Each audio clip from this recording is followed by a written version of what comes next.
2 sweet lime ice లేకుండా. Hello, నేను ఈ హోటల్ కి జనరల్ మేనేజర్ సార్. కామెడియన్ లో ఉన్నావు నువ్వు జనరల్ మేనేజర్. ఎవరా get out? I'm not out. Customer we are room booking. How dare you? నేను ఒకసారి ఇంగ్లీష్ లో Yes. Please help me, please help me. What?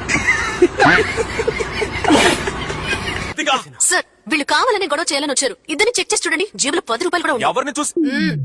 Partner ఈ డబ్బు చాలా, ఇంకా కొంచెం కావాలా? మిస్టర్ రజనీ మురళి, అలా రా దారికి. మిస్టర్ వేస్టాద్రి. టైం లేదు. Hey, see, they are very important customers. You must take care. ఇంకా చేయాల్సిన పనులు ఎన్ని ఉన్నాయి. పోజివ్ ఒక్క నిమిషం. ఇప్పుడు చూడొస్తాయి తప్ప 50 రూపాయలు ఇచ్చి మగాళ్ళ చెప్పులు కొనుక్కునే గతి లేక ఆడాళ్ళ చెప్పులు వేసుకొచ్చావు.